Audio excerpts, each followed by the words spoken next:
If you keep getting tested, maybe it's not punishment, it's preparation for a role that require more capacity.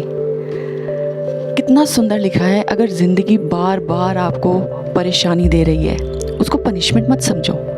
हो सकता है कुदरत आपको किसी बहुत बड़े काम के लिए प्रिपेयर कर रही हो। Hello, welcome back to my channel.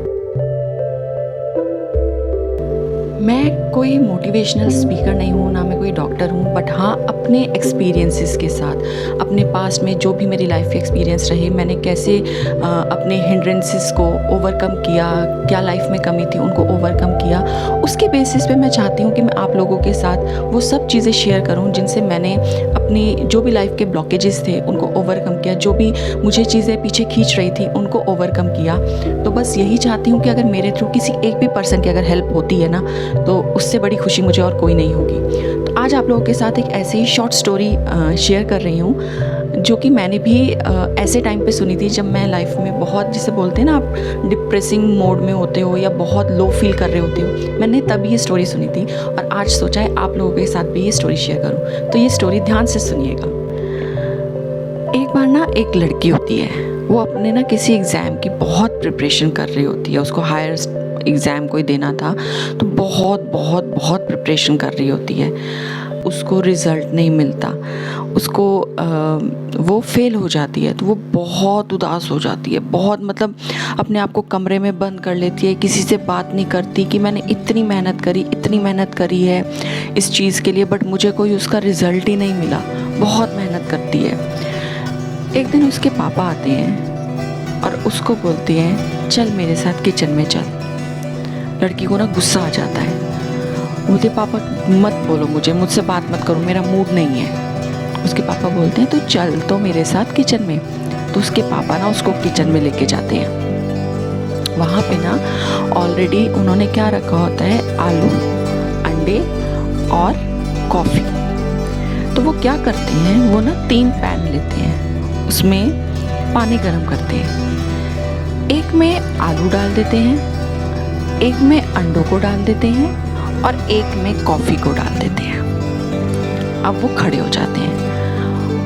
उनकी बेटी को बहुत गुस्सा आ जाता है कि पापा आप ये क्या कर रहे हो। जैसे होता है ना, बच्चे चीखते हैं कि यार पापा क्या करना चाह रहे हो आप। उसके पापा बोलते हैं रुको, ठहरो थोड़ी देर, खड़े रहो, अभी बताता हूँ, बस 1 मिनट और। थोड़ी देर में उसके पापा गैस को ऑफ करते हैं। अब वो अपनी बेटी को बोलते हैं ये तीनों चीज़ों को निकालो।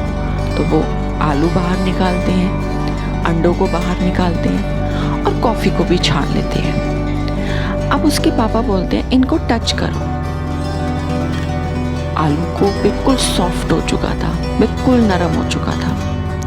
अंडा वो बहुत हार्ड हो चुका था, उसको तोड़ते हैं तो वो बहुत हार्ड हो चुका है। और कॉफ़ी तो अब कॉफ़ी कुछ लग ही नहीं रहा है। उसके पापा उसको बोलते हैं कि हमने इन तीनों को सेम कंडीशन में रखा, तीनों को गर्म पानी दिया।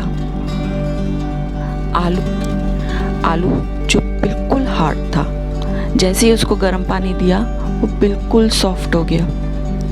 अंडा जो पहले अंदर से बिल्कुल कमज़ोर था, बिल्कुल सॉफ्ट था, उसको गर्म पानी में डाला तो वो हार्ड हो गया। और कॉफ़ी को जब पानी में डाला तो पानी ही बदल गया, अब वो कुछ और ही बन गया। तब उसके पापा उसको समझाते हैं हमारी लाइफ भी सेम इसी तरह से होती है, वो हमारे ऊपर है कि हम किस कंडीशन में कैसे रिएक्ट करते हैं। क्या हमारे पास ऑप्शन है, या तो हम उन आलूओं जैसे हो जाएं कि जब ज़िंदगी हमें कोई मुश्किल सिचुएशन देती है, कोई कंडीशन हार्ड आती है, तो हम बिल्कुल टूट जाते हैं उन आलूओं की तरह, बिल्कुल नरम पड़ जाते हैं, बिल्कुल हार मान लेते हैं। या फिर हम उस अंडों की तरह निकलें उस कंडीशन से, जो पहले तो कमज़ोर थे बट जैसे ही उनको एक हार्ड सिचुएशन में डाला, उनको अनफेवरेबल कंडीशन कुछ दिया, तो वो मजबूत होके निकले। हमारे सामने अगर कोई कंडीशन आए तो हम उसका डट के सामना करें, उसके साथ खड़े रहें दृढ़ होके। या बिल्कुल इसी तरीके से ना हमारी ज़िंदगी भी होती है। वो हमारे ऊपर है कि उन तीनों में से हमें क्या बनना है। उन आलूओं जैसा जो मुश्किल आए तो बिल्कुल कमज़ोर पड़ जाए, टूट जाए, फिर उन अंडों के जैसा जो मुश्किल आने पे और स्ट्रॉन्ग हो जाए, मुश्किल उनको तोड़ ना सके बल्कि वो और मजबूत होके निकले। कॉफ़ी जैसा जो कि मुश्किल आने पे ना ही सिर्फ डट के खड़े रहे बल्कि अपनी ज़िंदगी को ही बदल दे। तो लाइफ में परेशानी तो आएगी, ऐसा हो ही नहीं सकता कि परेशानी नहीं, बट हमारे ऊपर है कि हम कैसे रिएक्ट करें। या तो हम कमज़ोर पड़ के टूट जाए, या हम स्ट्रॉन्ग बने, या हम उस परेशानी को ही अपने और फ़ायदे के लिए यूज़ कर लें, हम उससे अपनी ज़िंदगी को और बेहतर बना दें।